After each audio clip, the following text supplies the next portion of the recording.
We should be live here shortly. We're going to find out here in a few seconds.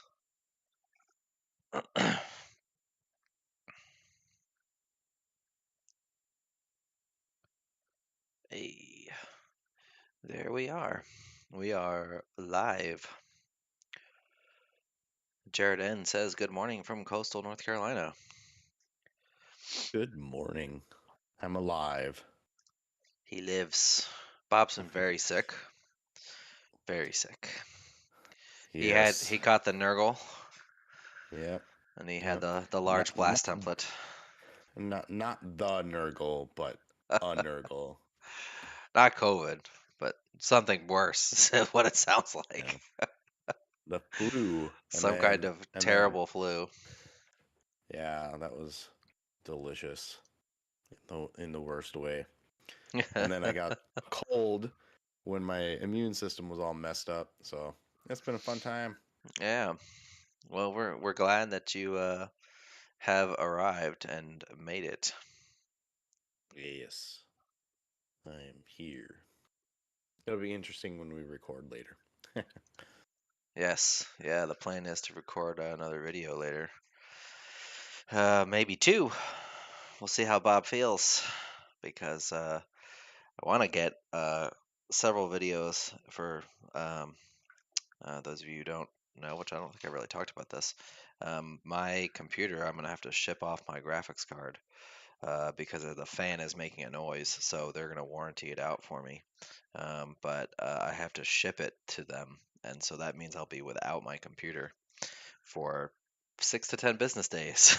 so, so I want to get some videos edited so you guys don't miss any content. So, You don't need that computer, right? Let's go back uh, to the old one. yeah, right. It could barely run Lightworks, let alone DaVinci Resolve. We'd go back to like Auspex style, PowerPoint presentations. Everyone will love that one, right? Yeah, I don't. First thing is, what happened? What happened? What happened? Good morning, guys. so, so yeah. So, is 40K too expensive, Bob? What do you think? Well, I actually was playing some games last night with a friend of mine. We were playing Mordheim, for those of you that are familiar with that. But afterwards, we were kind of chatting. We were talking about uh, the state of things with Games Workshop because he's a 3D printer, so all of his minis are all 3D printed. Um, For his full 40K army? no, Mordheim is Oh, more. Okay, right, a for more time. yeah, the fantasy version. So he does Right. have like 40K miniatures and stuff that he buys from Games Workshop. But we were talking about it, and I'm kind of of the opinion of right now it's still affordable um, on my income, but I have two kids, and if it gets much more expensive, it's gonna quickly become out of range. It's gonna be a purchase here and there. So Fortunately, you have an enormous collection.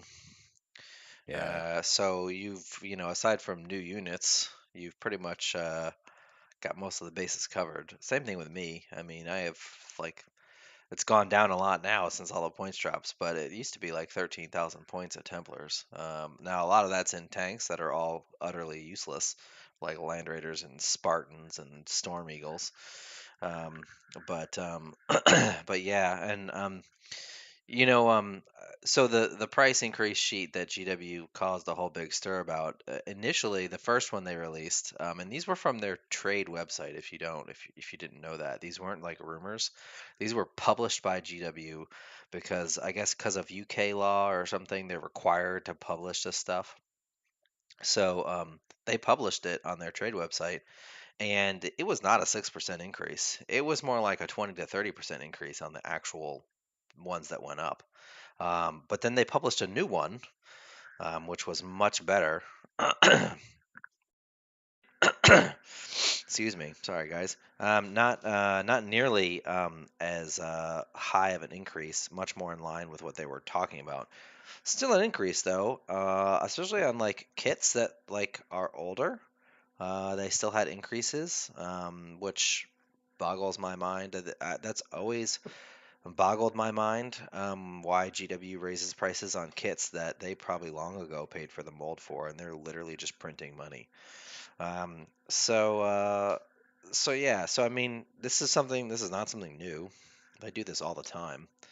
Um, and it's annoying nonetheless because it just raises the entry point for new players, who are really their target audience. You and I are not their target audience, um, because we have enormous collections. We might buy a kit or two here and there, when a new unit comes out or something. But by and large, people like us are not, their target audience. They're after people who are meta chasing to, buy whatever the flavor of the week is, and new players. Yeah, yeah. So one of the big things, like, because the original worksheet was like 27% on the good stuff units that they were Yeah. increasing points or dollars on. So it was like things like Imperial Knights boxers, like going from 120 to like 160, And and like, combat patrols were going from like 150 to 180 or yeah, so something there were like that. huge jumps on Yeah. stuff. They scaled that Now back. it's It's like now 160 it's now for a combat patrol, which is, still pretty good. Yeah. So it's like a 13% increase now. So they had this already in their back pocket, anticipating the backlash, you know, because it was You like think they that did it same on day. purpose? I think they did it on purpose to see if they could get away with it, honestly. But I was talking to my friend, and we were kind of, discussing a little bit, and Games Workshop has posted record profits in an era where the UK inflation, from what I'm told, I'm not in the UK, obviously, so I can't really say, but their inflation rate is 3%, not like the 8% like it's in the United States. Yeah, there is um, supply chain issues for like boxes and printing and things from China and such, but everything else is pretty much manufactured in house in the United Kingdom. Yep. So All they're the models basically, anyway. yeah, the models. So they're increasing prices on things when with the excuse of, hey, this is the issue, but I mean Let's be real, their it. profit margins are huge. They're Yeah, they're enormous. yeah. Um, and this is evidenced by the fact that there's a local game store near me that sells GW stuff at 30-ish% off retail. If you can if you can make money and sell a product at 30% off MSRP, that tells me that their profit margins are huge. The other thing too is, yeah, I mean, you look at like what does it cost to make one of these kits, right? So obviously you got to pay the designers. They work with CAD. The computer slices up the sprue and makes the sprue after they sculpt it, into whatever the most efficient way to do it is. That's why we end up with some of these weird things like the Indomitus box, where I think it's the chaplain has like this little pipe piece. He's like his head and like a leg, and it's connected by this little pipe. It's stupid. Like, who thought of this? But I think a computer does it. And the molds. The molds are, I don't know how much they cost, but I'm sure it's insane. I've done a little bit of research on this, but the molds are, insanely expensive. Injection molded plastic is super expensive. It's the reason Lego is so expensive. They use the same process as injection molded plastic. Um, the uh, the difference here is that like GW, when once it's kind of like, a video game. When Sony releases a new video game, on their platform, whatever that game is, they have to pay the developer costs. Those are very expensive, right? Because, they get royalties and whatever. But after they paid those, printing a disc in a plastic container is like printing money. It costs them nothing, basically next to nothing. the little plastic pellets they buy, and Lego has to have like all different colors. But GW is like all gray plastic for the most part, with a few exceptions. So it's all one color, and the plastic itself is super duper cheap, and the molds just keep working as long as I mean they're very durable. Mhm. They don't have to replace them very often, if ever. I mean, there's still molds. They're still using molds for some of these some of these units that are like 20 years old.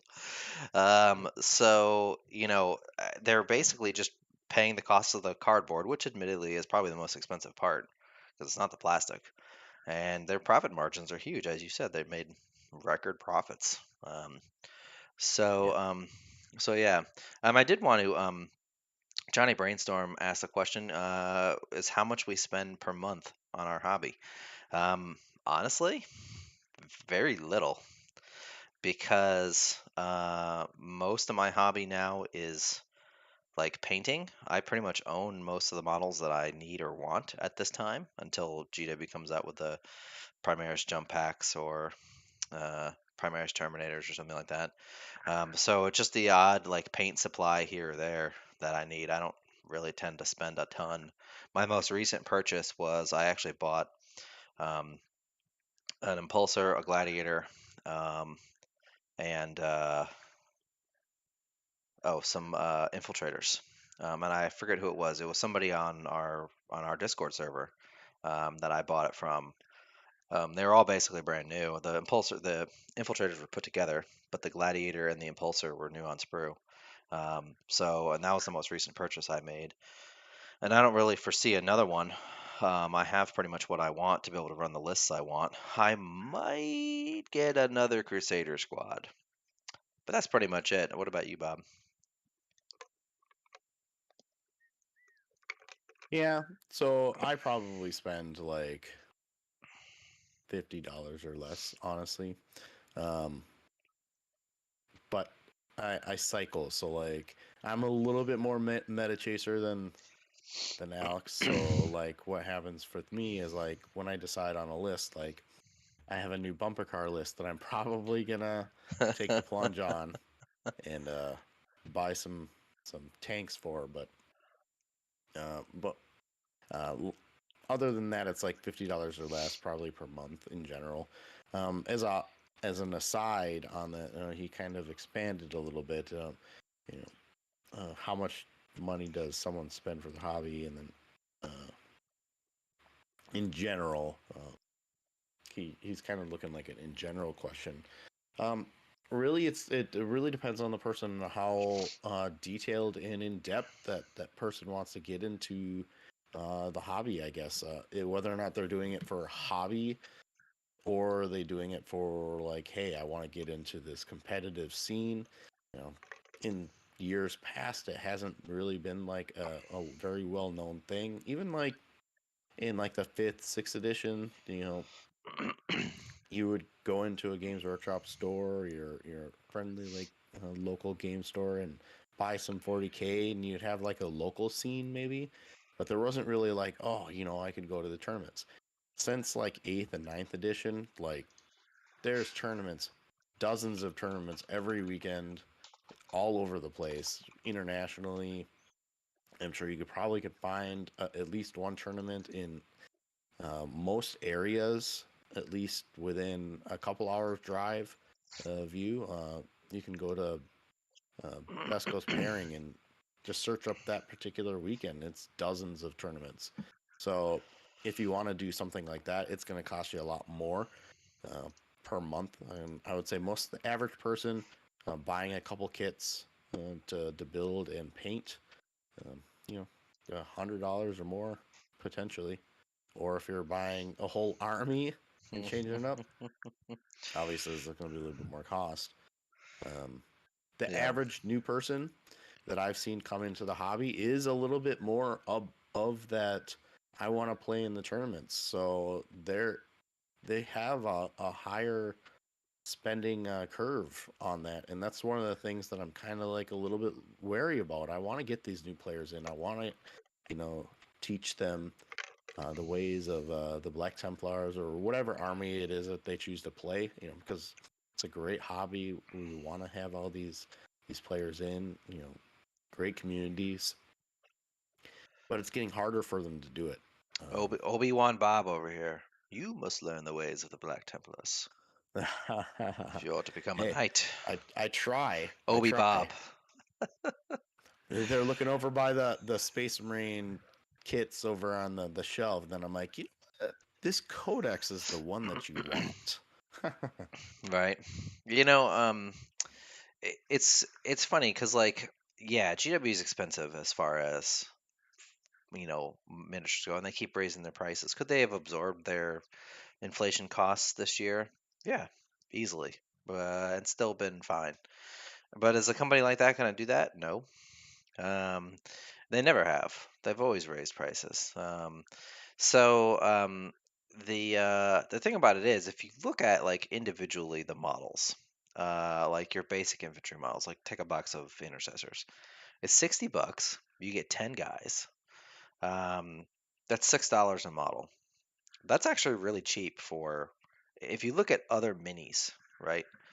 Other mini companies. That's really cheap for what you get. Like $6 for the quality of just even the basic intercessor is really, really high for $6 a model. Um, now, uh, there are other examples that are terrible value for what you get.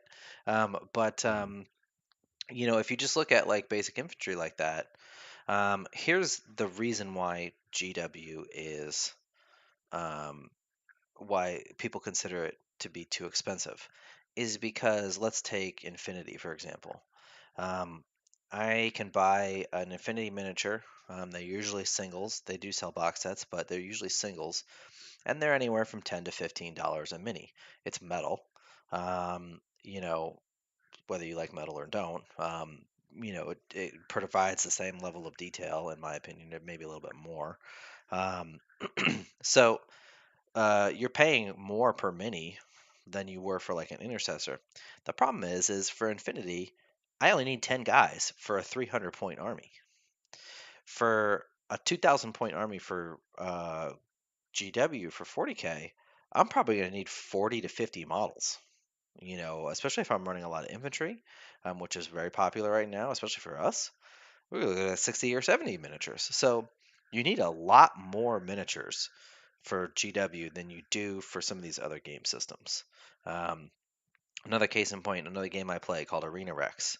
Uh, you know, the minis are more expensive. They're resin. They're very high quality. They're larger scale than 40k, um, and they're great. They're like 15 to $20 for the people. The creatures are more. They're like $30 or $40. Um, but I only need six guys, six models for or less for a game. My entire faction is only 11 models. So the model count is significantly less. So it's a lot less inexpensive to get into a game like that than it is to get into a game like 40k because for a 2,000 point army, which if you're a new player and you're listening, I do not recommend just buying a 2,000 point army because especially if you're new to 40k, you want to learn the rules first. You want to learn how the game flows, all that kind of stuff. I always recommend starting low, 500 points, 1,000 points, building up from there. Trying to dive in and manage a 2,000 point army if you're new to 40k is you're gonna have a bad time because it's tough. If you're a veteran 40k player, all right, that's a little different. Um, when I jumped into Necrons, I basically bought like 3,000 points of Necrons because I know how to play 40k. And I did research on what Necron units I wanted. So but when you're brand new to 40k, highly recommend starting low.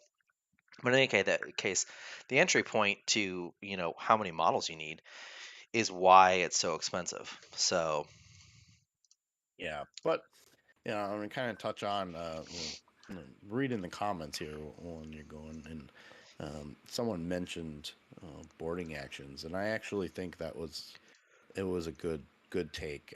This is one of the things, and I'll touch on another thing, and I think that Games Workshop is doing to try and help with that. Um, I was also corrected on inflation, so it sounds like it was 9.2% from someone that knew. So, Yeah. so a little bit higher than I said. So, but maybe that could be a potential issue on that one. But boarding actions. So I think this was a great take for Games Workshop, a new way to get into the game. And I think it was fantastic. I love it. I've played a few games with it, and it's great. The downside is they made it so that the terrain is so expensive that you absolutely have to have. It's still $110 or $210 to get the terrain, unless you are. Cardboard does exist. I mean, you could do that, but then you lose the immersion Yeah, yeah, factor of it. Um, so there's that. So you are paying. Someone has to have put out the $210 to buy it. Um, so there's that. But still, using that 500 point model of new players, especially if you can find as a new player your local club, there's if a store sells 40K in your area, I guarantee you there's at least a few people that play it. Because they're not going to carry this expensive product in their stores if there's hmm not someone that's going to buy it. So getting in touch with those people somehow, whether it be, leaving a message with the game store owner or, leaving your name. Sometimes people flyer uh, the their stores, hey, let me know. But escalation leagues are huge.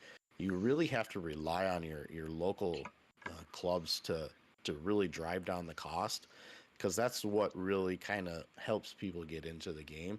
Escalation leagues I've seen be very, very successful. So it makes it a little bit of a competitive thing for people that are getting in the games and not have to feel the pressure of getting that 2,000 point army right away. yeah, Yeah, you got 3 months of playing at 500 points, or maybe you are playing boarding action for 6 months and you don't have to worry about the cost of getting additional things. You have to buy maybe 3 units, 4 units, and an yeah, H key, and you're good to go. yeah, yeah. It's funny. Some in the chat is talking about some of the bad value buys. Flayed ones, 11, $11 a model for a flayed one, and you're probably gonna want to run 20 of these guys. Get out of here. And they're like 10 points a model. You're paying more per model per dollar than you are per point. Yeah, if you want to even get even more extreme, the Drukari grotesques. So I don't believe they made them into fine cast, and they're like $80 a model. That's ridiculous. So it's like crazy, and that's second hand. So that's nuts. Another thing I really do like that Games Workshop has been doing. So I don't. Oh, knock on wood. I got some solid wood right here, so I'm knocking. Uh, but hopefully they continue it. And the rumors say um, they've started to release some of this stuff digitally. So we have the point changes that are free. They're starting to release basic sets of rules free. Kill Team was a good example of that. And it sounds like 10th edition this summer is going to be released digitally free.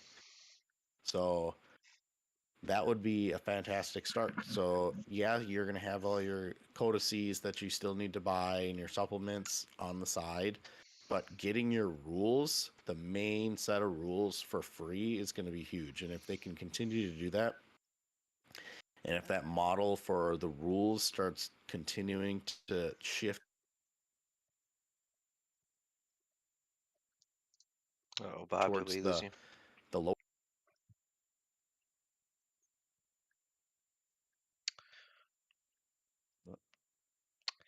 You there, Bob? yeah, I'm here. Okay, we lost you for a second. At least I did. Yeah, it looks like my stream went down, but Froze like, for a second. Yeah. So I feel like Games Workshop, if they continue that free book trend, their printed material, at least on their main rules, I think that's going to be a good trend. Um, I 100% think all rules should be free. Um, Most other game systems, you don't pay for rules. People are still going to buy books. That's the thing, right? If you like publish like okay, new well, let's just use Space Marines, Space Marine Codex. Here are the rules for free, and it's literally just stripped down. These are the rules you need to play, and the points shouldn't even be in the book. To be honest with you, the points should be in the MFM. They should stop. They need to stop printing points in books. Period. Just get rid of them. It should be only in the MFM. Update the MFM whenever you get a new codex. It's not hard. Um, but here are the rules to play. If you want any of the lore or the art or any of that stuff, you got to buy the hardback, and people will still buy it. I'll still buy it. People like to have physical copies of books, but I shouldn't have to pay for my rules to play the game, especially not when other games aren't charging you either. I- it's just something that like I always use Infinity as an example. Um, their rules are all free. Their rules are free. If you want the lore and that stuff, then you got to buy a book. They also have a free army builder and a free rules wiki that's updated by Corvus Belli. And they're a company that's the fraction the size of GW. And their army builder is fantastic. And meanwhile, GW charges for theirs, and it's a pile of dog poo. So, yeah. So I'm a strong proponent of free rules. Um, they're still going to make money on books. I don't think that's people are still going to buy books for their army. But if you want to learn the rules of your opponent, you either got to buy a book or find a copy somewhere. yeah, you know. So I feel like that's one direction that they're starting to at least explore to see if it is going to dip into their profitability a little bit, but I don't think it's going to damage them too much. It'll also be Yes, good PR. So yeah. Um, but yeah, so that would be a great thing for new players, honestly. So they don't have to pay for the rules right off the bat. Especially you know when you come into this, you get people that are like, "Yeah, I play Warhammer. You should play Warhammer," and they come to the store and they're like, "Oh my gosh, $60 for this one unit? How many do I need?" $60 just And for my book. yeah, and then they get the book on top of that. Yeah. So I think that's something that they could do to really kind of do that. Escalation leagues can help out. If you're in a bigger area or even a smaller area that has a few players, established players, I would really encourage you to borrow armies and units to your fellow players too. Or play on That's Tabletop something Simulator. you could do tabletop simulator as well to learn the rules. But let's be honest, most people like playing on the tabletop. Yeah. That's the point. Well, I mean, the advantage of Tabletop Simulator is like you're getting ready to graduate from 500 points to 1,000, and you're Yeah, like, I'm gonna run this 1,000 point list, but I don't want to buy these models if I don't like how they play. Play them on yeah, tabletop. Easy. Speaking of which, you, sir, need to get your act together, and we need to get some games going on tabletop. yeah. There's that error though; it keeps on popping up. We gotta figure it out. Oh yeah, we gotta troubleshoot that for you. Yeah, I just played another game recently against my friend's Imperial Guard. Man, those battle cannons are nasty. Like they're gross. Like D6 plus 3 shots is, and they're damage 3 now. That's so mean. It's like, he wiped a whole Terminator squad with like 2 battle cannons. So I was like, oh. So, Yeah, but I did win. So that's good. Victor for the Templars. Let's see. I think part of the MC says I think part of the problem is their business model. They mostly have fixed costs, staff, offices. The marginal cost of producing the minis is negligible. At least in the past, they thought have to charge so much for the rules to recoup the fixed costs. I mean, printing books are expensive. Paper is expensive. Um, that's what I was saying. Like, that's why they print their boxes in China because it's absurdly expensive.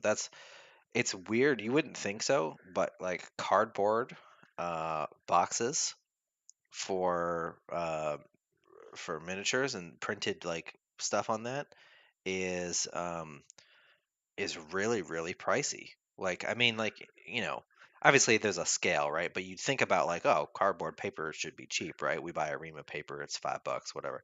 But it actually, like, when you're doing large scale production like that, it's one of the highest things that costs them the most money is the printing of the art and the box art and the cardboard and all that stuff. Yeah, and I can attest to that. So I run a Yeah, you retail work in a store. retail store, you know. So uh, this is not. So this is the cost to my store. So this is like cost.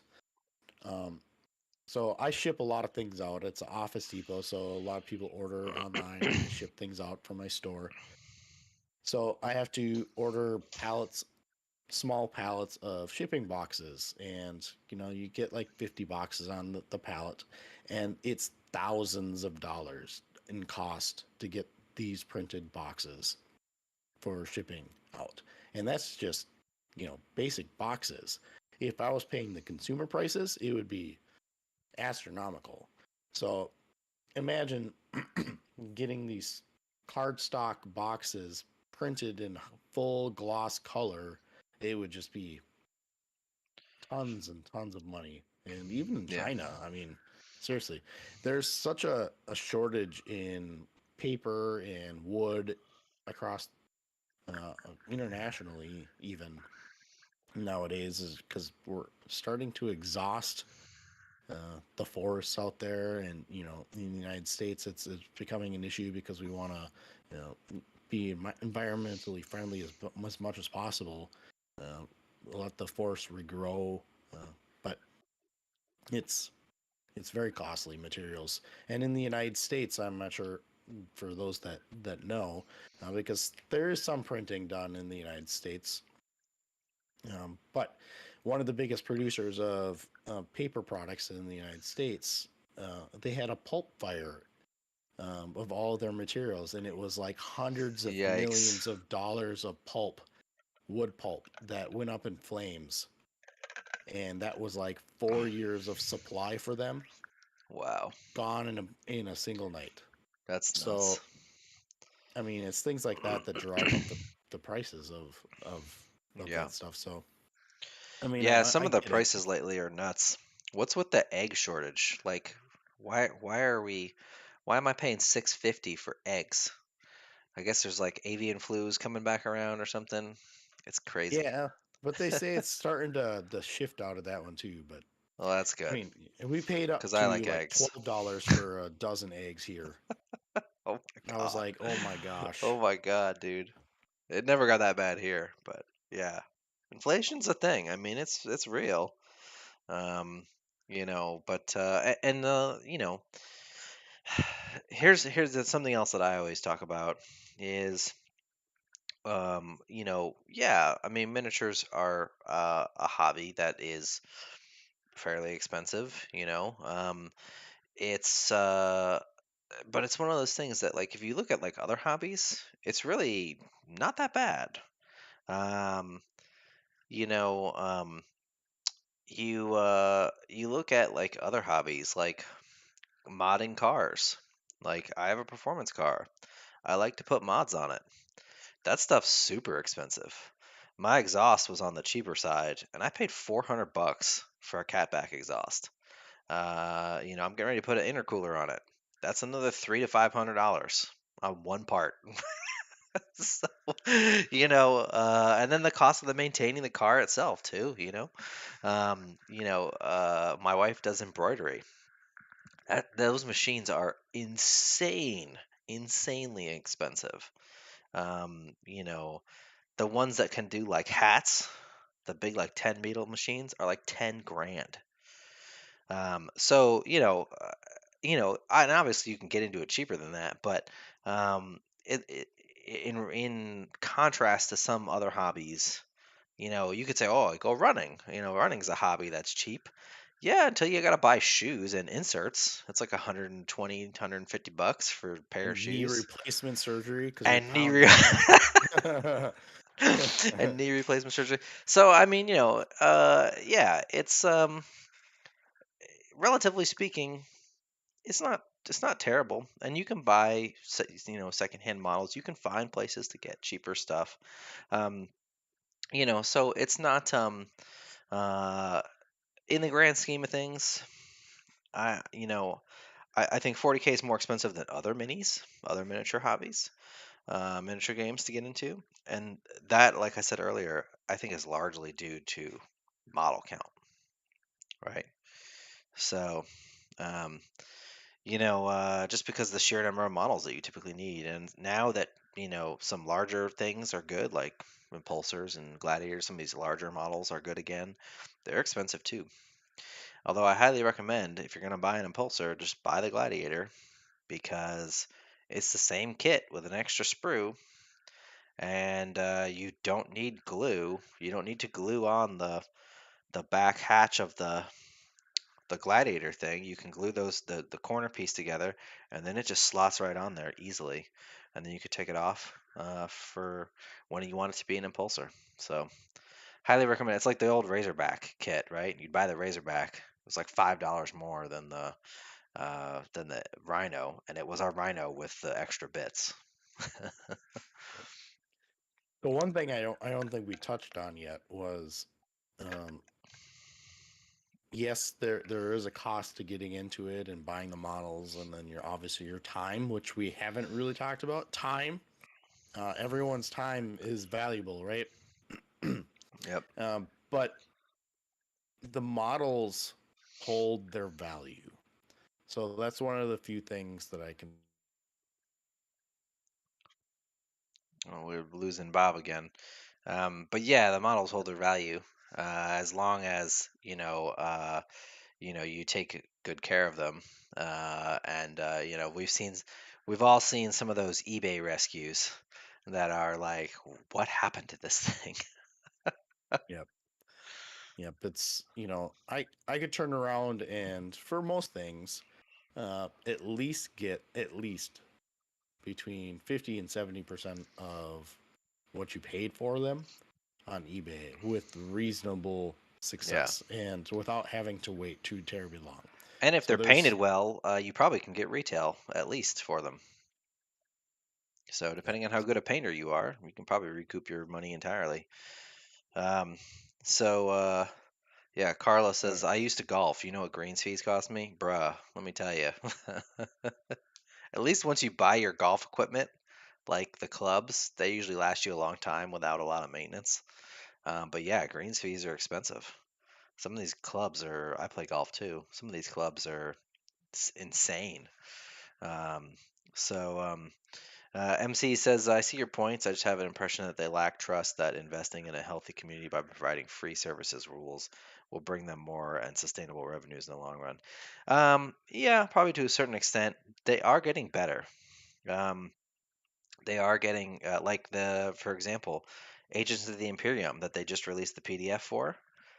They could have easily sold that as a book, as like a mini book or something, and charged $25 for it or something, but they didn't. They put it online for free. So I mean, they are improving, and for those of us who are veteran players like Bob and I, we remember the dark ages, man, when GW, when it was bad. Like you'd maybe get except unless you were Space Marines, you'd maybe get a codex once every two, sometimes three editions would go by without you getting a book.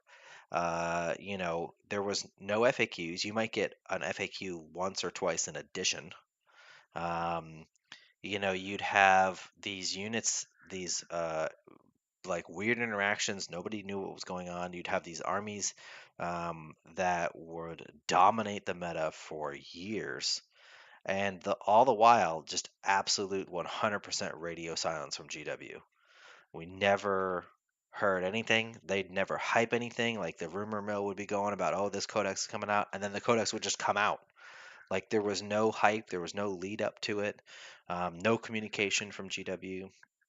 So the way that GW is now is leagues better than what they used to be back in like fourth and fifth edition. So I'm thankful, for that at the very least, because it's great that we have communication from them. And not only do we have communication from them, I gotta say GW's got a pretty good sense of humor with their Warcom team and their social media stuff. Like they're pretty witty sometimes. So and they're not afraid to make fun of themselves. Like the joke about James Workshop has was around long before they made that video, and then they actually made fun of themselves, and I thought that was hilarious.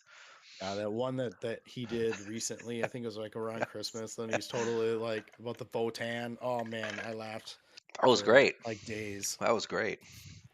I love that one. So yeah, they're making steps in the right direction. Yes, they are increasing the costs on some things.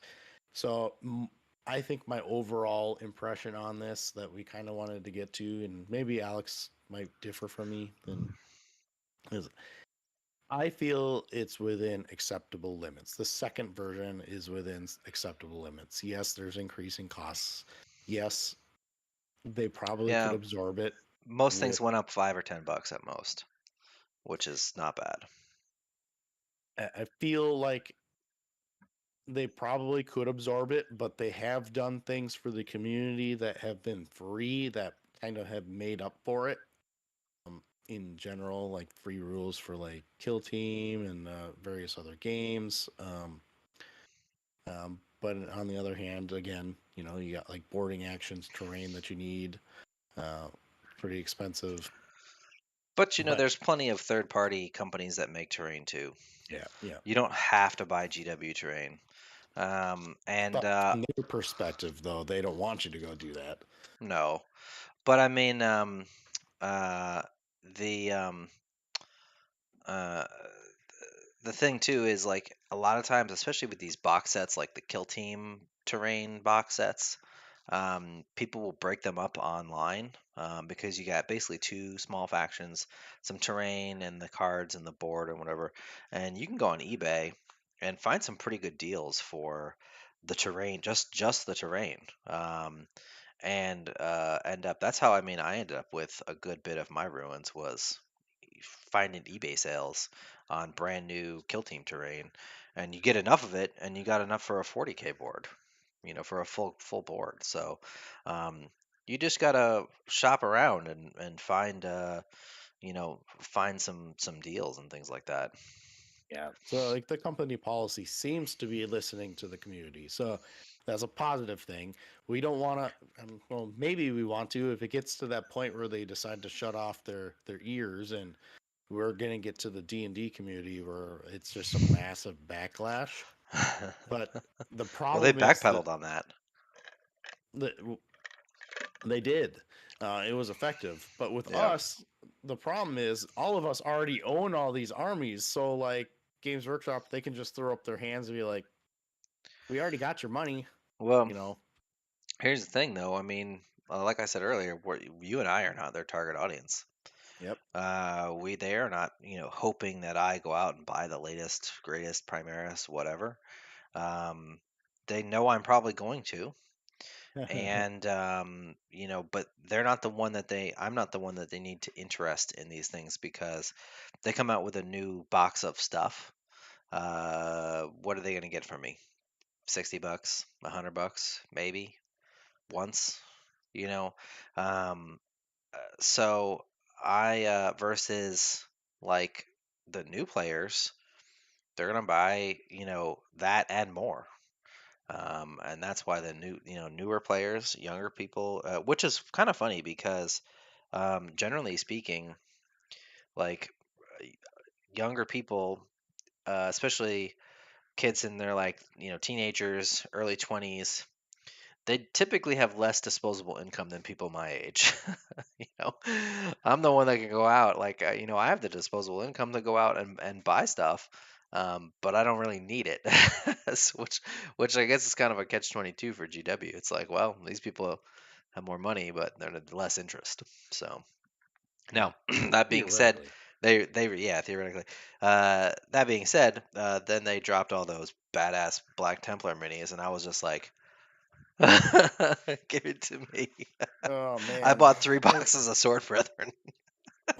I bought 3 boxes of the retail value of the starter set, Oh yeah. and then Well, we I gave one bought like away for the on the channel. well, all, 4 if you count that one, and then Oh, you bought 3 in addition to that. yes, So in I only bought addition to 2. that one, and then I bought 3 Crusader units because I wanted to have 60 Crusaders, and then I bought 2 boxes What are you of. gonna do with 60 Crusaders? Hey, it might happen. It It might might happen. happen. Now it might happen. Now that they're 158 points per unit is I'm just. criminal. Is I, criminal for that unit. It's amazing. I love it. I think they're so good at that points level. 2 power fists, a power sword, a power pistol, and a ton of chain swords for 158 points. I'm That is future proofing myself. right. Uh, yeah, I love Crusaders. They're awesome. That's why I'm thinking about getting another one. Because then I can run 2 14-mans if I want to. Um, well, no, I take that back. I need a second box. I need more neophytes. That's the issue. Um, but I'd be able to run 3 squads of 10 if I wanted to. Um, I have 2 squads, so I could run a 20-man or two squads, but or one 14-man, which that's necessarily the greatest idea. Um, yeah, my only hang up with the Crusader box is that there's limited sculpts of each one. There's only so much you can do. I'm one of those people that like I try to have each guy look different. So it took me like 3 weeks to build my Crusaders because I'm like, no, this guy we have to alter the pose on this guy. No, it now needs a different helmet. Like, Heat um, gun. Meh. meanwhile, Bob's just like gluing stuff together. It's like, there's one done, there's one done. Yeah, that's like yeah, I've said it many, many times. Like building is the worst for me. So once I get the I building love out of the way, building. then it's the painting. Totally okay with painting, but the building part just gets me. I like Um, painting too. I'm just slow. That's my problem. I wish I could be faster. yeah, there was a gentleman, I forget who it was, this past week, who was talking about building an army, and I was like, build all these units, and he's like, yeah, I bought all these things and I built them in 3 hours. I'm like, what the it's like it takes me like all night to build like a box of 3 aggressors. Yeah, it doesn't help that we play the chapter that like you want to customize everything. So it's like, what shoulder pad should I give this guy? He looks like he's really veteran. Give me the cool one with the studs. If they don't fit properly, then you got to melt them down a little bit so they can like move Yeah, its feet around. Yeah. I start hacking up minis, gluing stuff together. I mean, I posted on the channel. I made a Phobos captain, and I think I used bits from 6 different kits plus a third-party loincloth. So, because I didn't like the official one is cool looking, but I didn't want to buy another model, especially when I have the Phobos Lieutenant guys, and the one guy, the I guess he's called the Phobos Lieutenant or Lieutenant in Phobos armor, as opposed to Reaver armor, which is actually Phobos armor. Anyway, um, Yeah, yeah, there you are, Johnny. Ah, I found you. Yep. but yeah, yeah.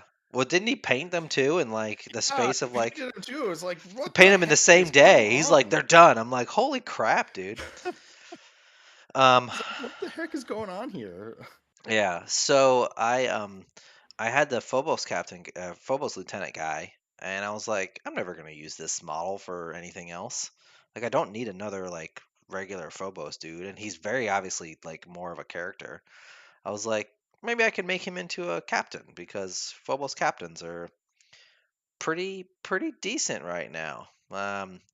So I was like, all right, well, he needs a cool gun. I was like, I'm looking through my Phobos bits guns, and I'm like, none of these are quite what I want. And then I was like, wait, I bought a box of eliminators and never really used them. I mean, I built them for las fusils, but I was like the carbine thing that looks like that gun. So I snatched that, and then I got the helmet, the visored helmet from the Indominus guy. I got a knife from the Reaver kit. It's like 6 different kits. Yep. I So, hacked up some arms, so it was funny. yeah. Came out good. Yep. So it's kind of funny that we're talking about that in a stream about is it too expensive? We're talking like rich players here. You had to buy 6 kits to get That's all those six. bits for You know what? one model. But I didn't buy them. I already owned them. Well, That's the you thing. bought them at one point. Yeah, but not with the intention of making one model from. Yep. Um, So, but yeah, like I had. Oh, and he's got a cloak from the Sword Brethren kit, or no, from the Crusader kit. It's the little, the Sword Brethren cloak that goes with everything from the Crusader box. yeah, so So this is a kind of a hot take on that. It's kind of on theme. Now that we're kind of shifting the talk a little bit, but that's it's okay. still. Um, I kind of like that the rules are starting to reflect that what's in the box. It's a controversial take on it because most people do not like that, and I know that people like customization and be able to do like like a la Vanguard unit, Vanguard veteran boxes. Where it's like you get a million bits and stuff like that. But I feel like uh, as a new player, I want to be able to buy the box and open up the box, put the instructions, put the items on there, and then be like, that's the rules that I got. I don't want to have like, okay, now I have the sprue with 70% of the bits that are still left. What am I going to do with that type of thing? I just want to be able to build my thing, and when I'm done with it, here's the sprue, throw it away, type of thing. Um, I so I 100% agree. Like, would it be cool to run a Sword Bro squad with all double lightning claws or all thunder hammers? Yeah, but you know, at the same time, like, think about again, we're not the target audience. The new players are, and it's really bad feels to be like, oh, well, this is what I went online, and these are what people. This is how people are telling me to run this unit, and then I go and buy the box, and I gotta find out I gotta buy another box or maybe a third box just to build that unit is really discouraging for a new player. Um, Especially like I remember like Devastators used to come with one multi melta. If you wanted a squad of 4, you had to buy 4 boxes. But it came with like 4 missile launchers, which nobody was running. You know, and like now I think I forget what it comes with now. There's a more of each one, which is good. Yeah, it's But yeah, two of each. 2 of each. Yeah. So which isn't bad. I mean, you buy 2 boxes, you can build 2 Devastator squads with different weapons. Um, so so yeah, so I think I like the what's in the box mentality, and they can only fit so much stuff on a sprue, right? Um, so that's why. Now, one weird exception to this is the Crusader squad, because the neophytes can take shotguns, but they're not in the box. They're on the upgrade sprue. But that being said, if you buy the combat patrol, you get the upgrades for anyway. And Yeah, if you don't, if you're just buying a box, the upgrade sprue is worth it anyway, in my opinion. It has a lot of really great BT bits in there. So it's absolutely worth the money to buy it anyway. Unfortunately, shotguns are terrible, so it's not like you're really hunting down those shotguns anyway. You could probably find them if you want to future proof yourself. You could probably find them on eBay for super cheap right now. yeah, yeah. It's kind of hilarious. Like I always think back because I have like millions of bits, like millions Yeah, of high value bits. And if I wanted to spend the time to be like an eBayer, I could make so much money off all those little bits. So I should probably start doing that. I'd be like, hey, do you need any bits? I got empty sprues. yeah. I remember like in fifth edition, you were talking about how like missile launchers weren't the thing. They'd redesign that kit in fifth edition and they actually put more missile launchers in that kit because everyone was using them. Yeah, I just Then, used it as an example. Like yeah, it there was kind of was lots funny. of ones in there that people weren't using at the time. Everybody wanted the multi meltas, and then I remember when the grav kit or the grav cannons got put into that kit, and they were like you were spending like $15 a grav cannon online because it was super hard to Yep, get, and everybody wanted grav cannons. yep. So. Do you think they're going to do the same to like Vanguard vets? There are only 4 Thunderhammers and 4 sets of Lightning Claws and 4 Storm Shields in that kit.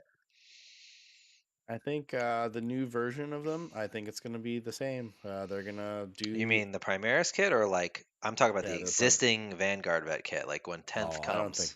I don't think they'll mess with them, I'm honestly. not so sure because they did that to an existing Chaos Space Marines kit. I think it was the Terminators or something like that. Now, granted, they did combine a lot of some of their weapons into the accursed weapon, um, which honestly, I really hope they do for the next Space Marine Codex. I hope they get rid of swords, axes, and mauls as 3 separate weapons, and just call it power weapon, and it's Like the they used same to. like they used to, and it's the same stat line as the accursed weapons. Um, that's what I want to see because the accursed weapon is better than all 3, including the lightning claw. So if they got rid of lightning claws too and made it, I hope they don't because lightning claws are so unique. Um, Yeah. but they may just make them power weapons, and do that. The thing to me is that uh, like axes and mauls look really cool, but their rules are garbage. So if I could be more, it gives me more model freedom, is what I want. I'd love to model some sword bros, and guys with like power axes and power sword or power mauls and things like that. Especially since we have some really cool power maul bits in the sword bro kit. So it'd be neat to like have a few guys in there and not have to take a subpar weapon, for it. So All right, so we've kind of getting to the point where we've kind of talked about our little topic. So we're going to turn it over to you guys. What have you got for us? Questions of any kind, shape. Uh, I'm sure there's been some questions in there that we've just kind of missed because we've been kind of going on our thing. So, any questions for us? What do you got? And while we're kind of waiting, is like it's kind of funny we're talking about how no we don't spend money, but I'm gonna be buying a bunch of things here real quick. I was buying like 16 impulsors or something ridiculous. I need to buy 2 more and then Only 2 three more? store. Yeah, I had 4. Okay. Um, I because have 3. In other words, I yeah, have 2 and I have a gladiator, which makes 3. so I have to get the 3 gladiators, 3 storm speeders, and then 2 more impulsors. So, and MM then says, regarding the topic at hand, I don't mind the price hike so much as the changes to paint supplies.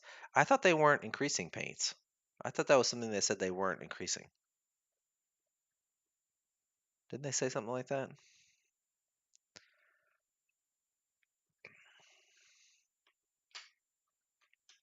We'll have to look. We'll get back to that MM on that. Changes to shade washes, basically contrast. Oh, I see what you mean.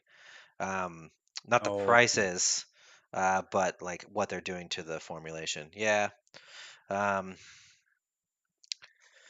yeah. I mean, here's the thing about my opinion about contrast. Um, it it's not a like end all. Uh, it's not a one stop shop for painting, right? It's another tool in the kit. If Now, like there are plenty of methods online, um, that you can like one popular one that's become really popular right now is called slap chop, where basically you prime the model black, zenithal highlight, and then dry brush the hell out of it with like white to like catch all the edges, and then use contrast paint to like paint minis really really fast. Um, so there are ways to do it and make them look decent, but I never thought of contrast as going to be like this is going to replace regular painting. It's just another tool in your kit, in my opinion. Because I'm that's part of the reason why I'm so slow is I'm very particular. I want my models to look great. Especially my Black Templars. My Necrons are easy because it's like a wash of dry brush and I'm done. Because they're the old joke is they're easily painted, and they certainly are. It's just another tool in the kit. It's a shame that they're kind of moving away from the shades, but plenty of other companies make shades too, and there's plenty of companies that make shades that are equivalent to GW. So I don't exclusively use GW. I use Vallejo. I use Duncan's new paints. Duncan's new paints are freaking amazing, by the way. If he's selling them retail yet, I don't know, because I kickstarted it. 100% check out Duncan's paints. They're really, really good. Really, really good. Um, so we got a lot of comments now, Bob. Yeah, Um, there's go they over want you to explain slingshot. your slingshotting. Okay. So just go watch the video. No, no, no. I'm kidding. So slingshotting, and I did this in a game, and my friend was like, "You can't do that," and I'm like, "Yes, I can." I'm like, "Here's the rules why." He goes, "That's bullshit." Slingshotting is basically so in that scenario, we'll just use that scenario because it's an easy one. His wave serpent was at 3 wounds. I had the sword brethren and I had Helbrecht, and I charged both of them into the wave serpent. I was 99% sure Helbert is going to smash that thing because he's got 7 attacks on the charge, hitting on 2s, wounding on 3s, and it's 3 damage each, and it basically pens its armor. He would need a 6. And so, literally just 1 wound get through and it's dead. So I was pretty sure Helbert was going to murder it, which would then allow my sword brethren to get closer to cover towards his guardians that were on the other side of that wall, if you look at that picture. Um, that's exactly what I did. I charged in. I fought with Helbert first. He killed it. Unfortunately, it blew up and did like 8 mortal wounds to like 4 different units. It's total across all the units because he hit both my Van Vet squads. He hit the Sword Brethren. He hit Helbrecht. Like it did so many mortal wounds. It was nuts. Which is a risk you take when it's a vehicle, I guess, right? The reason why you can do that is because let me pull up the rule real quick because I want to read it to you guys verbatim and not paraphrase it. Let me get to it.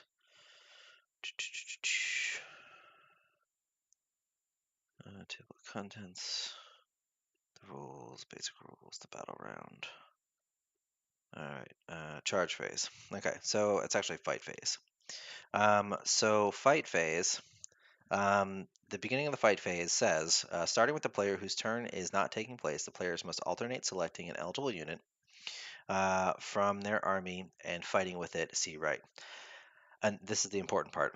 An eligible unit is one that is within engagement range of an enemy unit and or made a charge move in the same turn. So you can select units that are in engagement range. That's how you normally fight, right? Oh, we're locked in combat. I can select this unit because I'm in engagement range. Or if you made a charge move. So they made a charge move. Well, there's nothing left to fight, but I can still select them to fight, which means I can pile in, and then I get to the fight phase step, the fighting step. I got nothing to attack, so all I can do is consolidate. So you can pile in and then consolidate. Now you do have to go towards the nearest enemy model, but you can still use it to really slingshot stuff. I did this in my game against a guard too. I charged. What did I charge? Guardsmen with sword brethren and my jump pack chaplain. And this was especially hilarious because of course, the Sword Brethren wiped out the Guardsmen easily. Um, so the Jump Pack Chaplain had Canticles of Hate up, which gives an extra 3 inches to pile in and consolidate moves. So he moved 12 inches towards the nearest model, which was a pair of Lehman Russes that I tied up in combat. So, and he somehow survived them shooting him in the face for a whole turn. But yeah, like you can do some crazy shenanigans with it, especially with Canticles of Hate. He got 12 inches of free movement towards the nearest enemy model. So, so yeah, uh, it's definitely a really useful tactic. The thing is you got to be sure that you're charged, that the unit that you charge, the other unit is going to kill it. Because if it doesn't, then I mean, it's still not a bad thing that you just ended up killing it, but your plan of slingshotting didn't work. So that's the big difference there. So Yep. So um, we had another question. What my trade list has changed a little bit. Uh, I've gone through a bunch of iterations on how I like it in New Arcs of Omen, um, but my current list it had inceptors has in it. Rip. it had Inceptors after I bought them, and then of course then they got nerfed. Kind of bitter. It would have been perfect. I don't Yep. like it nearly as much, but I've had a couple games with it, and with stand-in models because I had to buy some units, but it seemed to do well. And now my army is the rest of the stuff is getting commission painted, so I won't be able to play it for a little bit. But it has Chaplain Grimaldus. I am using the Emperor's Champion, Judikar. I'm using 3 infiltrator squads. I have a 5-man aggressor squad, the big Primaris Sword Brethren squad, 2 assault Terminator squads, a 4-man Eradicator, and 2 Hellblaster squads, and then 2 Impulsors. So going into the new meta, realizing that there's going to be a lot more Marine players out there, especially uh, ones with vehicles, the Iron Hands, things of that nature, because of all the cheap stuff that's out there. And then somehow Blood Angels are still kind of sticking around, um, even with the nerfs. Or I won't say nerfs, but like no armor of contempt out there. Yeah. So they're still kind of sticking around. It's a So nerf. plasma kind of is something that I wanted to take in the list. That would be able to a unit that would be able to take off a unit in one turn from an objective. So I've been using them. I may change it a little bit. We'll see. This one's being pretty good so far. I have the aggressors that hold the center of the board with Grimaldus for Oaths a Moment. Then I have shock tactics, obviously, and then banners are going to be my real go-tos. This one doesn't really go into Codex Warfare too much as far as that goes, but my BT bumper car list does, and I might try that, see how that goes, and if I want to buy it and build it up, because vehicles are a lot easier to paint. Um, but if I use that one, then it might switch it up for the tournament scenes, and we'll see. But so far, it's been successful. I don't feel as confident in it than I did with the Inceptors, but we'll see. Um, We've so got far, there's an awesome super chat here from Grand Enforcer. Thank you so much. He says, "Morning guys, sorry I'm late. Hope it's been fun thus far. Finally having my first game ever tomorrow with a friend who got me into 40k. I'm going to use your suggested 500 point list. Wish me luck." Yeah, absolutely. Good luck. 500 points is really just about learning the game and having fun. Um, it's not going to be a super competitive list level. So you don't have to worry about that too much because there's no Arcs of Omen 500 point list building. It's going to be from Eternal War, which is in the core book. But it's a great way to get into the game. It's a great way to learn the rules. And now we have boarding actions, which is pretty cool too. So you can couple ways to play, which I like a lot. So thank you again, Grand Enforcer. Really appreciate that.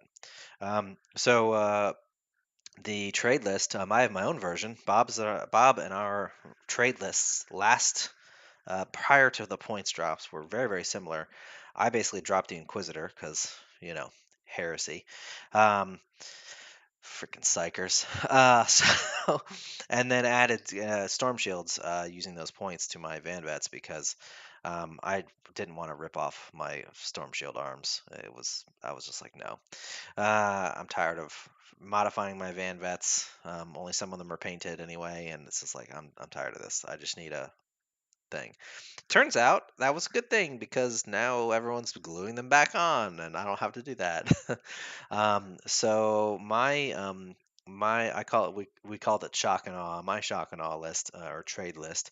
It's got Jump Pack Chaplain. He's a Master Sanctity with Exhortation of Rage and Canticle of Hate. I've been waffling back and forth on what to give him. At first, I played 2 games with this list. The first game I gave him Epitome of Piety. It didn't really help me that much.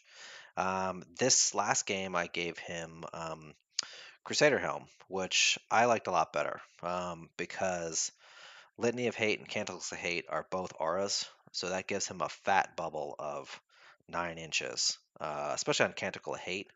Nice big thing. If he starts on the board and I deep strike some termies, I can get him in range to get the extra charge range, which is really nice. So I think I'm going to keep that on him. It's got High Marshal Helbrecht, 2 Incursor squads, and an infill squad. Um, I took an Invictor Tactical Warsuit, and while I didn't utilize it the best in my game against the guard, he was cash money distraction Carnifex against my friend's Eldar. So I really like it. It's cheap. It's 140 points, and you can't ignore him. He's really kind of scary for that price point. So, and he's got concealed position, so it's a fourth concealed position unit for me that I can plunk down somewhere if I need to. Um, I've got the Primaris Sword Brethren squad, 10 man, full Gucci, as we like to say. So all of the stuff, the free stuff, no power axes or power mauls. Um, because I don't think they're worth it. I mean, power axes are okay, but I like the swords, honestly. I combat squad them, and they ride in 2 impulsors. Um, which, to answer Jeremy's question, have 1 impulsor, would another be worth it? Yes, because the best way to take Sword Brethren, in my opinion, is take a 10 man and combat squad them and put them in 2 impulsors. Um, and the reason why you always take a 10 man is because they have combat squads, obviously. There's no sergeant, so you're not losing anything by doing that. And then you can split the weapons up however you want. If you take 1 5 man, you got 1 Thunderhammer, 1 Lightning Claw, 2 Pyre Pistols, 1 Plasma Pistol. If you take a 10 man, you get double that. But I can put the Thunderhammers both in one thing. I can put the Lightning Claws in the other one. I can mix and match however I want to. So the Thunderhammers ride with the Judiciar that I have with Oathkeeper, and the Lightning Claw dudes with the plasma pistols ride with Helbrecht because he gives them that all important +1 strength. Um, and then I've got 2 Relic Terminator squads. I've debated. They have a Heavy Flamer and Combi Bolters and Chain Fist. I've debated on swapping them for Assault Terminators. I don't know yet. I want to play a few more games, I think, before I decide to do that. And then 2 Van Vet squads, Lightning Claw, Storm Shield, and everybody. One sergeant has the Sword of Judgment, and the other one has the Fist of Balthus. The 2 Impulsors, obviously, and then a Gladiator Valiant. Um, Man, the Gladiator Valiant was a champ against Guard. He, even though he whiffed a lot of his shots, he still blew up a couple tanks, which is great. Something that we've talked about a bunch on the channel back and forth. Initially, I was very high on the Bella Catus, whatever it is, missile array. Um, and Bob still is. But honestly, I'm probably going to try the Sky Talon. And here's the reason. Yeah, you can say that all you like, but it's 8 shots, strength 4, AP 1. It's heavy, which means I stayed in Dev Doctrine during the guard game because I had the Crusader helm. So I could put a key unit into, melee, and especially against guard.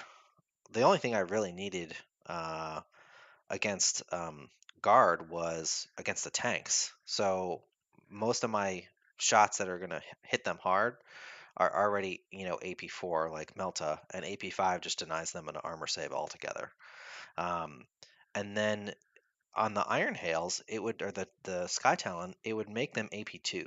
So now you have strength 8 or 8 shots, strength 4, AP2 in Dev Doctrine.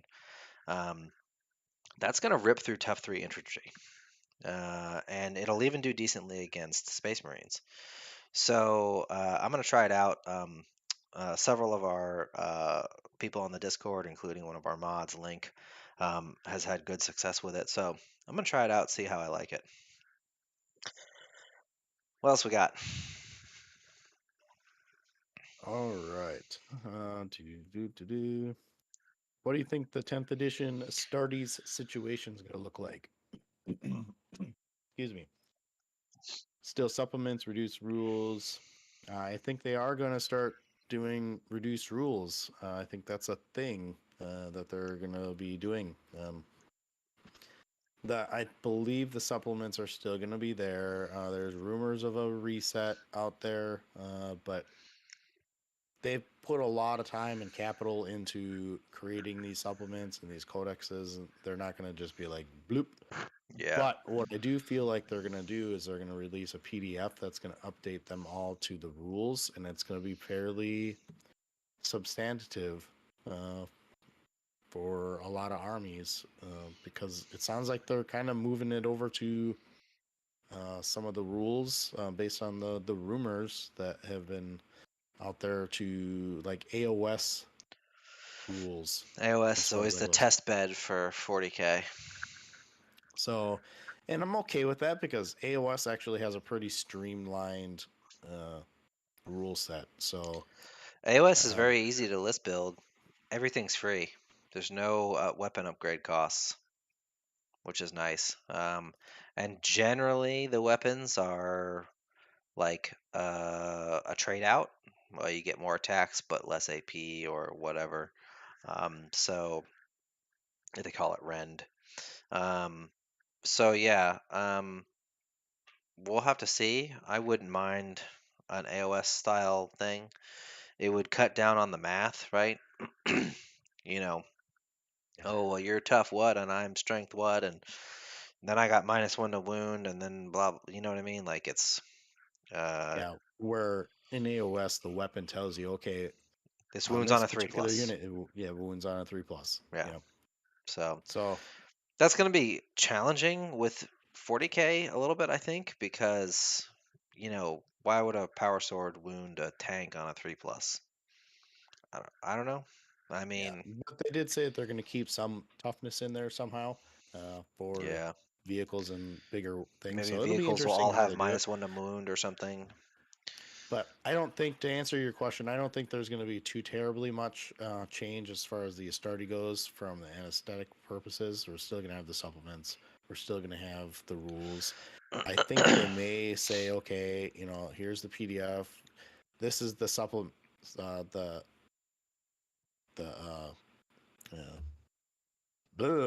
can't think of them. Um, stratagems that you can Oh, use. yeah, Sorry, I had a stratagems, brain fart there. yeah. Yeah, I And wouldn't then mind these are the reducing ones the they're doing. stratagem bloat. I just hope that they keep the ones that like people are actually using. Yeah. Like let us keep devout push. Let us keep abhor the witch. Let us keep, the emperor, strength of conviction. Um, I hope they pay attention to the ones that are actually good and let us keep those. Um, Dane says thoughts on using the Emperor's Champion competitive list now that we have 4 HQs. Yeah, Bob just I said use them. he's using them. I think he needs to ride in an impulsor. Yeah. I think if you're taking in an impulsor for something, sword bros probably, he's worth sticking in there. Because he's a good beat stick character that can support that unit, and he's got a 6-inch heroic intervention, which is awesome. I think he's a good character. He just needs an impulsor. That's the caveat there. So you can't just slap him into anywhere. You got to kind of, am I running an impulsor in this list? Yeah. Um, Jumbo TV says, "Do you two play anything else other than BT? I have about 5,000, 6,000 points of worth of Necrons. And I also recently bought into some Zinch demons." There's lines and there's lines. All right, so the story of why I did that is because, well, one, they got a new book, and I liked the book. I thought it was really interesting. But I own the board game Silver Tower. I actually own 2 copies of it, and I bought one of the Start Collecting Zine boxes because all the units in it can be used in the board game. They're the bad guys in the board game if you've not played it. It's like a Hero Quest style dungeon crawler. And So I have a ton of Zinch minis already, and I was like, well, uh, you know, let me let me see how much it would cost me to get into a Zinch army, and what would that army look like. So I did some research. I built out a list, and it was only going to cost me like $200. So I was like, why the hell not? Um, so, and the other reason is that they're vastly different. They're like the exact opposite of BT, so that appealed to me too. Because I'm a BT at heart. I hate psychers, but that's all Zinch does is psychic stuff. So it's kind of be kind of interesting to try it out. I have not yet played a game with them, but I would like to. So Yeah, that's kind of my same boat. Like theoretically played the Drukari, but I've never actually played a game with them. Um, I did actually play with them in like 5th and 6th edition. I sold my army off, and I shouldn't have, and I had to rebuy it again. Um, I have started buying into Imperial Knights. It's something that I've wanted to start a list for a really long time, and Orion in our Discord had a really good deal on some armature, so I had to snap them up. So, but primarily anything competitive, I play Black Templar. Uh, I've been doing it for 25 years, so that's kind of, well, maybe not quite 25 years, but over 20 years. So, yeah, so that's my main army. That's why I kind of speak from experience. I've tested pretty much everything there is to test with them. Um, and I still find new and exciting things to use, so that's why I'm still here. Let's Steve asks see. which firstborn units will go to Legends. That's a tough one. So, uh, I have a contact. I'm not going to get into anything else about him for protection of that. But my person has said that 10th edition firstborn will remain. So you will still have all of your firstborn units. Beyond that, anyone's guess. It's too Anyone's far in guess. advance. Yeah, I think I think it depends on if GW is just going to rip the band-aid off or if they're going to piecemeal them out.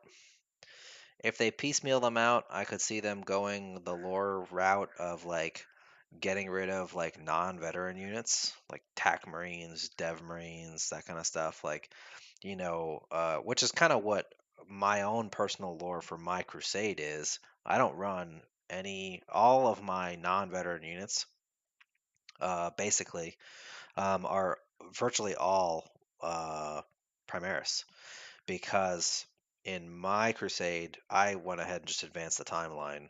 So I'm in the future, like 100 years or 200 years or something like that. And so the firstborns that are, have either become veterans or died out, and we're not making any more. firstborn guys. They're all Primaris. So I could see them going that route and then slowly phasing out the veteran units. Because I mean, honestly, the veteran units are some of the most iconic. Terminators, Vanguard vets, even Stern Guard vets. But it's hard to say. We would just be guessing on what they would be doing. Dane asks, "Is it still worth taking Redemptors, or is it better to replace them with 2 Impulsors and a Gladiator?" So I will say that the Redemptors are still worth taking, and in the last couple of weekends, some of our top lists that have gone like 4-2, 3-3. I think there was a 5-1 in there somewhere. They were taking 2 Redemptors, so there's that. That kind of Yeah, tells you how successful they are, even in arcs. yeah, I think they're fine. Um, they're not the auto take they were before. I mean, if you watch our top 15 list, or top 10 list, I should say, they're a honorable mention. Um, are they the best unit to take? Maybe not, but they're fine. They're still pretty durable. Ours, now that we're back to uphold as the default vow, getting a 5++ is pretty great. Grimaldus can give them a feel no pain. So, um, yeah, they're worth it if you like them. Do we know What who else the do we number one ITC Black Templar player is? I haven't looked since the start of the new season, um, and I want to say, let me look. I forgot who it was. Um, in the U.S. at least, it was the I can't think of his name. I had it just a moment ago. But he was the player that had that controversy with the rules earlier in the season, and we chose not to interview him because of that, because we didn't want to really draw attention to the controversy. Mm-hmm. But he won a couple more tournaments that season without any issue. Um, Let me see if I can find his name in the meantime. But um, yeah, I think he won 3 tournaments. Let me see if I can find that while we move on.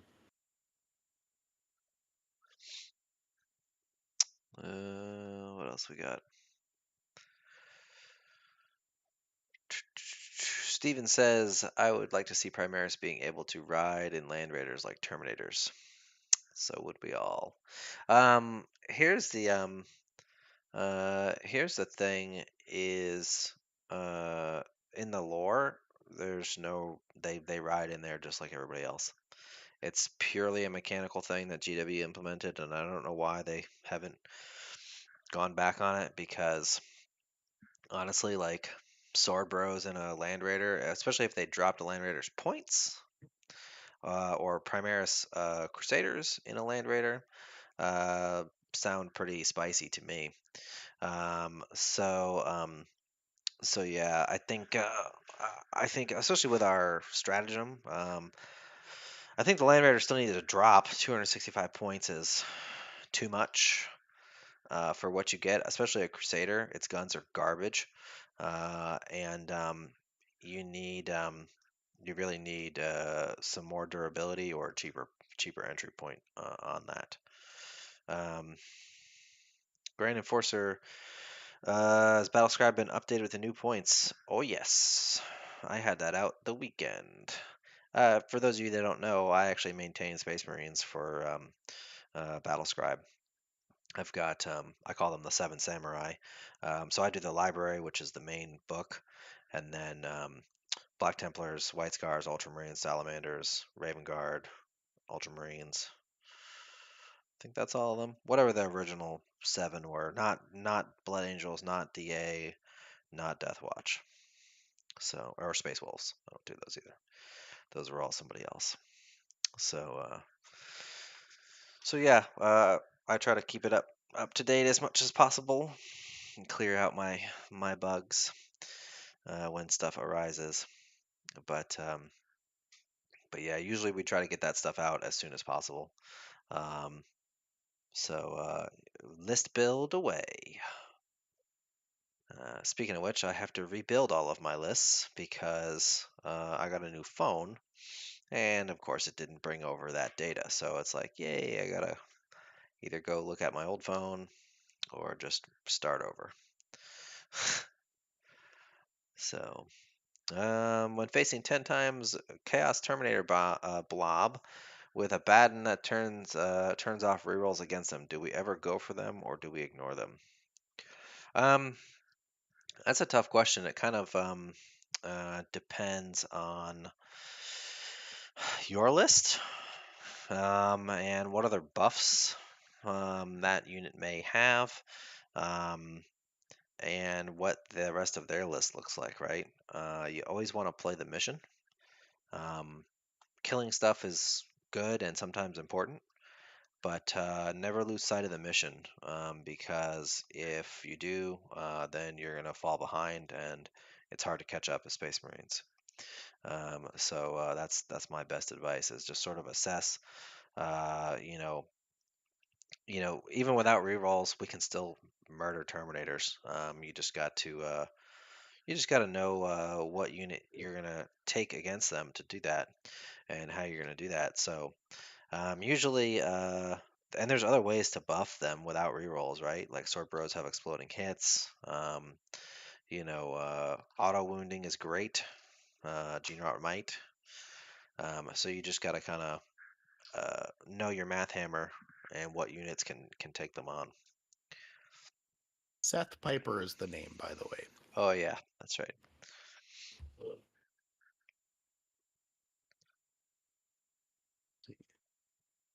No, nothing new. So we were talking about the 10-man Terminator Death Star with a Batten and what to do about it. I gave generically vague advice. Huh. Basically, Really, you're play not gonna play the kill? mission. Yeah, you're gonna have trouble killing them. Play the mission is what Yeah, I said. yeah. You know, you know, feed units to it as best as you can to kind of distract it from getting to all of the other objectives. That's one of the reasons why I like trade style units is can deal with big Death Star units like that, um, because they have to get through your little weak unit to get over to the other stuff. But you can play into other style lists that you have. Like you can trade with your big clumpy unit if you want Hmm. to, depending on the list style that you have. But doing that, you might be sacrificing a 300 plus point unit uh, in the scheme of things. Uh, might end up losing you the game if you don't have enough units Yeah, to continue playing the mission. yeah, I agree. Yep. So You played any games recently, Bob? trade units. My trade unit one, I played against a Drukari player. I won that game. It was like Nice, 97 to 50 something. nice. And then I played against Imperial Guard with the trade unit list, and that one was a lot closer. It was like 75 to like 83 or 82, something like that. Nice. So, I've started using a new app to track my scores. I used to use the ITC battles one, and now I'm using Tabletop Battles. It's by Goonhammer. mm, The UI is way better in my opinion. The only thing I don't like is there's nowhere to put a description of what my list was. So it's harder to remember like what list did I play against that army with. So that's the only downside, but otherwise, really great, really great app. I really like it. Not that they're sponsoring us or anything, which they're not. no, they're not. They're not. But So it's a good app, and it does it feed is into free. their uh, their analytics that they do for their math hammer. Yeah, So it's positive. From what I understand right now, they don't feed it to Games Workshop yet, but yeah. um, it's still a good one. Yep. ITC Battles is the main one a lot of people use, but Well, I I don't know, quit it's kind using of it clunky. because it's clunky, yeah, and I quit using it because um, I was getting ready to play a game and it wasn't updated to ARCs yet, and I was like, what am I supposed to do? And it was a tabletop simulator game, so it was updated. I was able to use that, but then I started just searching other apps. Or no, somebody posted an image of the final score sheet because Yep. it'll from that. And I'm like, "Oh, what's that from?" And they're like, "Oh, it's the Goonhammer app." And I'm like, "Let's get on there and download that one." So, Yep. um, so yeah, I didn't use it in my last couple of games. I have it downloaded on my phone, but I guess I'm a creature of habit. So I'm gonna have to what are break you that. using? What did you use? ITC battles, which Oh, is okay. um, they've updated it now, but Are Blade Guard vets less deserving? You mean are they like not as good as they used to be? If that's what you mean, the answer is no, they're still as good as they used to be. They're just outclassed by Terminators and yeah, Sword Brethren, in my opinion. Sword Brethren aren't as durable, but they're more deadly and they're cheaper, way cheaper. yeah. So, Which is unfortunate. But for those of yep, you that don't want to use firstborn units, then they're perfectly serviceable. Um, yeah. there's nothing wrong with Blade Guard veterans. I just, yeah, when you have assault terminators with thunder hammers that are free, I mean, If GW get rid of Firstborn, they would have to get rid of Rhinos. Yep. Yep. They probably will. I think the days of Firstborn are numbered. Um, but see, here's the thing: they won't have to get rid of rhinos because they have another game called Horus Heresy, where they use rhinos in that. Um, that's the trick. That's what they introduced everyone into and getting all of these things so you could use all your firstborn. yep, And that's why Horus Heresy obviously is plastic now. like all this stuff. So um, you're getting cool characters and you can use all these different units for your Space Marines at least. Um, How would you guys feel about red Terminators? Well, I'm not Blood Angels, so no. That's just my personal opinion. Um, oh, regular Terminators. Okay. They're fine. They can all take chain fists. The sergeant, well, except for the sergeant, who's stuck with a power sword, but you could give him Sword of Judgment. You get a free missile launcher. They're not bad. If you've got some and you want to run them, um, a little bit of extra anti-tank, and I mean, a power sword's not terrible. You're not losing out too much if you have the Sword of Judgment somewhere else. So, so yeah, I don't think they're a bad take at all. So, yeah, you get some DACA, you get close combat with them. You can put chain fists on them to give them the ability to go into vehicles if you need to. yep. Uh, Makes it a little bit more randomized, but they I have the I think option. the AP4 makes up for the random damage, honestly. Especially in the Marines now, no save at all. So, All right, so we will be doing another stream, obviously, the next third Sunday. which will Um, be what is March? Let's see, Sunday. It's one, two. It'll be the 19th again. Exactly 4 weeks. so a few times. So we have not yet instituted our new Patreon tiers and benefits, and one of the it's going to be that our one of our levels is going to decide what our topic is, but we haven't done that yet. So until then, give us some ideas. What would you like us to talk about in the Yeah, next round? Because these streams are really got for you guys. yeah, Us to connect with the community, answer your questions, kind of talk about something that's important to you guys. So throw some ideas out, and we'll consider them, and we'll see about what we're gonna do. Or if you have any other questions, feel free to ask them. yeah. Yeah, I mean, that's like Bob said, that's the point of these streams. And it's not like, I mean, we pop a topic in there, just to generate interest and talk up, have something to talk about right off the top. But uh, it's um, it's not something that we're gonna hard and fast. We're only gonna talk about this topic. Like that's not the point of this, obviously, because we've talked about all Yeah. kinds of other stuff too. It's really, a way to better connect with you guys. We realized, we were on our Discord a lot, but only like a third of our subscribers are on Discord. So we wanted to talk to you guys as well. So and reach out into our community more. So yeah, making the most of the weaker units in the roster. Maybe Mm. interesting. So yeah, I I'm hoping to get some more games in. I've started playing on Tabletop Simulator. I don't play nearly as much as Bob, unfortunately, due to time constraints and scheduling and stuff like that.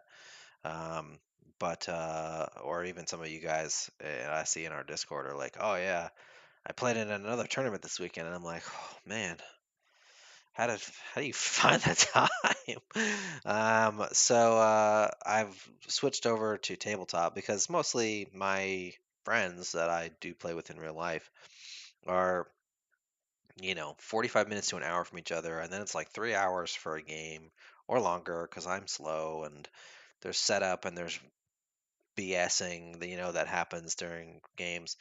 So I I've taken to trying to play even with them, my local friends, more on Tabletop Simulator. I've been recording. I've recorded the two games I've played so far on TTS. I'm in the process of editing one of them. I gotta find a way to edit them faster so I can get them out to you guys. Um, so bat reps is something that we're gonna work on because I we want to do that, and we're gonna do some live streams too of games. So hopefully I'll get Bob on there and play against some of our more competitive minded opponents. So that way we can see like some real high level games going, which would be a lot of fun, I think. Yeah. I don't. I don't give Alex a hard time. He's been playing pretty well. So got to give him props on that. But I won't lie. Like, there's times after he's like, he makes his play, and it's gone past the timer. It makes a difference. And I'm like, Alex, you should have done this. And he's like, well, why? And I'm like, because X, Y, Z. He's like, oh, uh, well, and okay. sometimes I've realized my mistake after the moment. I'm like, yeah, I shouldn't have done that. Yeah, because I got a chance to, at least for the first part of that second battle, I hopped in and I was watching the game. Obviously I wasn't coaching him through everything because it's not fair to his opponent. Yeah. But like I would go through and I'd be like, I did referee a couple things. I'm like, dude, he moved way too far. I Way wasn't too paying far. attention. I was like, I felt like that was a little too far. And I'm like, he charged and then he rolled like a 7 and then he moved him 12 inches to get it over there. I'm like, Was it a but charge? I thought he was just moving them. or maybe it was a move Yeah, like just a move. in Yeah. a. But I was like, oh my gosh, that's a long move there. Yeah. Well, Like, and then I'm gonna move my Terminators over here, and I'm measuring out 6 inches. Bob texts me, he goes 5 inches. I'm like, oh yeah, oops, bring those dudes back. yep. So, battle Um, reports, invite subscribers. Yeah, we've talked about doing that, playing against you folks. Um, so it's something we're trying to figure out the logistics of it because I gotta I want to get. We want to do live streams, but those are harder to coordinate because everybody got to be on. We got to do it at a reasonable hour of the day so we can maximize the number of people that can watch it live. yeah. And then, but like we can also record stuff, and I gotta figure out a way to edit those faster. I- it's very time consuming. I want to make it concise so that it's watchable because there's a lot of dead time too. So, you know, it's just one of those things we're working on behind the scenes and hope to get better at um, because we want to bring high level content to you guys. So I don't want you know, we're not going to be as fancy as like some of these like tabletop titans and some of these guys um, that have Yeah, like a building up a team studio. of people with a studio and editors that this is their full-time job. um, Bob and I both work full-time jobs and have families, so gotta try to balance it all in there. But there is a fortunate. A couple of my friends have said, so coming in the summer, we're getting 10th edition. I have a couple of friends actually, that are uh, looking at getting into 40K. And they said that they would be willing to be filmed on things, and they want to do kind of an escalation build 'em up thing. So that could be something that I could uh, record for battle reports. And obviously, I wouldn't want to stomp them, that type of thing. But that would We want to be, stomp them. but that would be just something just that would be sleep beneficial faster. for newer Johnny players goes, as just well. sleep faster. Yeah. My sleep goes fast enough, man. I'm old. I need my sleep. I stay up too late as it is.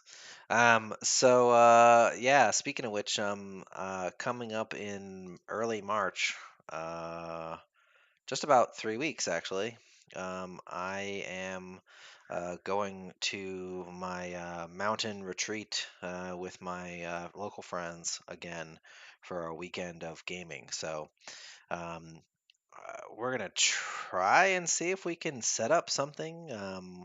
Maybe with a GoPro or something like that, and stream one of the games. I don't know. We're gonna see what we can do.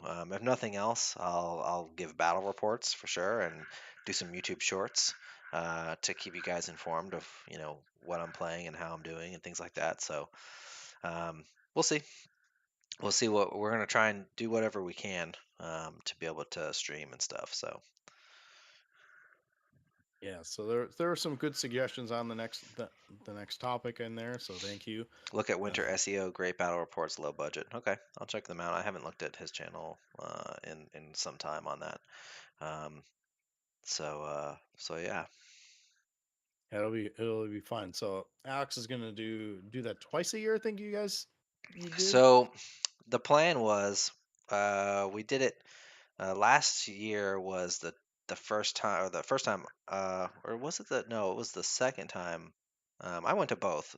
We had done that. That was the second time that we had done it. And we had talked about doing it again later that year, like in the winter, and it never materialized. Like nobody could align their schedules, so we kept getting pushed back and pushed back until now it's the same time as it was last year. So um, we try to do it twice a year, but realistically, it's probably just a once a year thing. For sure, if we can fit a second time in, um, somehow, you know, get that one past my wife. We'll Well, see. if there's a second one, You're this gonna one try I'm to gonna attempt attend. to go. Yeah, So this one was a little bit too close to my store inventory and all that fun yeah. stuff, so it wasn't gonna Yeah, work. we unfortunately we weren't able to get the same house that we stayed in last time, which was it's basically an old hangar and it was massive. So it was perfect for 40K because we set up tables with tons of room. Like we had 4 tables, tons of room. But unfortunately that house wasn't available to rent this time. So um, we're staying somewhere different. Still should be good. Looking forward to seeing how this plays out. But yeah, we have more people this time too, so there should be some an interesting spread of folks to play. So so yeah, I'll that's March 9th is when that is. So you guys will see battle reports and things like that from me for then. So um, it'll probably be if I can't stream something, it'll probably be short form content like YouTube shorts because I can do those on my phone easily. And uh, we'll do that. Steve says would love to help on battle reports. Keep in touch and how I can be of assistance. Sure. I'll if you're on our Discord, shoot me a DM. And if you're not, join our Discord and shoot me a DM. That's gonna be the easiest way to get a hold of me. So, anyways, It's almost 11. Anybody got any other last questions before we sign off? Bob, you have anything else you want to talk about real quick? No, because if I go into it, I like to rant. So I go on my Yeah. little stream of mine. So I do that too, and then I'm like, I've been I'm talking a long time. I should shut up. I'm I won't lie. I will. There's gonna be content coming on my bumper cars. I'm very excited to play this list. I won't lie. I'm not I, buying four more impulsors, so it's it's not gonna be a list I'm running. I might run it on TTS along with the meme of 100 Crusaders. But I want to get more real games in first before I start messing around with meme lists, just because I don't get to play that often. So, it's not a meme. It's gonna be the meta. I mean, Hey, I guess I we'll see. feel like that Don't like, count out those Iron Hail mans. Man, you got to kill infantry somehow, especially if you're leaning into Codex Warfare. Crack missiles ain't gonna do it. but you can. They have different shooting modes. Yeah, and none of them are good. I mean, the crack missile's fine. If you don't have like any other anti-tank, the crack missiles are fine. The frag missile is only it's assault, so it's not heavy, and it's D6 shots, AP4 or strength 4, AP nothing. And then the other mode is like an Icarus pod, Yeah. so which is okay. Um, but I don't know. I think the Math Hammer supports the Iron Hail Talon as being solid, and you still got a multi melta with it, so volume of fire is pretty good. I'm willing to give it a try and see how it goes, because I feel like in that guard game that the having the Iron Hail would have been better to kill Well, those guardsmen. he had a So lot of guards. Guardsmen. So it's 60 guardsmen. Yeah. So, do you guys ever think about maybe doing some list reviews? I mean, we currently do that sort of for our sword brethren patrons. Bob does a list review. We're altering that slightly. We're not going to be doing it monthly anymore. We're going to be doing it quarterly for them, just because we feel like monthly we're encouraging people to change their lists every month, and you really need to get like multiple games in with a list before you just decide to like make major alterations. So we didn't want to encourage that, and people really weren't utilizing it every month anyway. So yeah, um, but yeah, that can be certainly something that we posted. Bob posted an audio file on our Discord, but obviously, if you're not on our Discord, you don't have access to it. So that can certainly be something that we look into adding to our YouTube as well, for some easy extra content for you guys to digest and kind of see what people are running and what we think of it. So yeah, it's a good idea. Icarus is good versus Interesting because it's bad versus everyone else. Yeah, it's I mean, I'm not putting it out there, but just putting it out there. The yeah, missiles are better. this is this is it's gonna be an interesting point of contention. We're gonna have to see how well they do. I mean, you can run whatever you want. All I'm saying is like I got all those missile launchers already on my guys, on my I hope you impulsors. didn't They're ready glue to it go. together. No, I didn't. Okay, good. Because you can magnetize the missile and the Sky Talon pretty easily. Basically, what I did is I took the back half of one and I glued a plastic rod to it, and then I affixed a magnet to the front of it, and then put a magnet on the front, and it just clicks on and off. And technically, the back of it is supposed to be different for the missile versus the other thing, but whatever. Nobody notices that as long as the front of it with the gun part actually makes Yeah, sense. Yeah. So, all right. yeah. Good deal.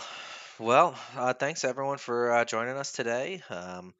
We really appreciate it. It was great chatting with everyone. Great conversations. Great questions. And we look forward to the next one. Will be March 19th. So exactly 1 month from today, because February is a weird month, and it's only 4 weeks long.